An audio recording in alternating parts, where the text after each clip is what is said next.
In the early hours of May 11, 2012, a small plane lands in a field outside a remote village in Honduras. A group gathers around the plane and begins unloading 450 kilograms of cocaine that would be worth about $10 million in the U.S. Elite U.S. drug enforcement agents are about to step in and try to seize the shipment, but not everything goes as planned. What you're about to see is a drug raid that turned deadly. This infrared footage was captured from high above by a P-3 surveillance plane operated by the Department of Homeland Security. I filed a Freedom of Information Act request for the video. It took about 5 years and a federal lawsuit before the DEA finally released it in August 2017. At this point, we see the truck with the cocaine driving through a village to a river where there are several boats. About 20 individuals offload the bundles into one of the boats. Meanwhile, U.S. helicopters fly to the scene. As they approach, most of the drug runners scatter. But a few stay behind to move the drug-filled boat away from the village. About 10 minutes later, a U.S. helicopter descends, carrying special DEA paramilitary units and Honduran police officers. The remaining traffickers flee the scene. After deploying the agents, the helicopter uses the air from its blades to push the abandoned boat to shore. About 15 minutes later, a DEA agent and 2 Honduran officers commandeer the boat with the drugs on it.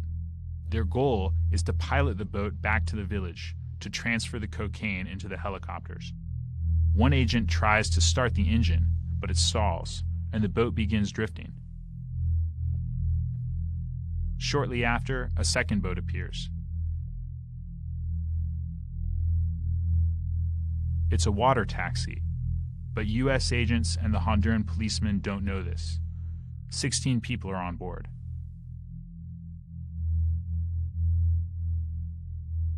The water taxi swerves directly at the drug agents. The pilot on the water taxi would later say he was terrified by the helicopters and did not intend to steer towards the agent's boat. The DEA agent and the Honduran officers thought they were under attack. The two boats collide. There is gunfire. This critical sequence of events has become the subject of a highly contentious dispute. 4 people on the passenger boat were killed, including 2 women and a 14-year-old boy. 3 more were gravely injured. So what did happen? The DEA and State Department said there had been a crossfire between the law enforcement agents and what they called drug traffickers. But the video shows there is no evidence of gunfire coming from the passenger boat. We hired a forensic expert to analyze this video, and they found that there was one flash from the passenger boat that was possibly consistent with a gunshot, which we can see here. However, they also said it could have been caused by any number of things, including a bullet hitting the engine of the passenger boat. That was the same finding that an analyst hired by the State Department made when they were looking at the video, that one flash from the passenger boat shows a bullet hitting the engine. The video clearly shows gunfire from the DEA agent's boat.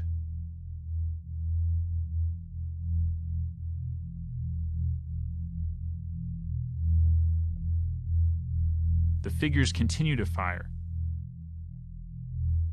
even after some passengers have leapt or fallen into the water. In all, the passenger boat was hit by 19 bullets, including from helicopter machine gun fire after the collision. The drug agent's boat was not hit by a single bullet. This video appears to show a one-sided shooting, not a crossfire, as the DEA contended. Law enforcement agents mistakenly fired on a boat full of civilians, killing 4. The conclusion that the shooting was one-sided is now backed up by an official report by 2 inspectors general. But the DEA and State Department stuck by the story of a crossfire for more than 5 years. They told Congress that the proof was in this video, a video that they never wanted you to see.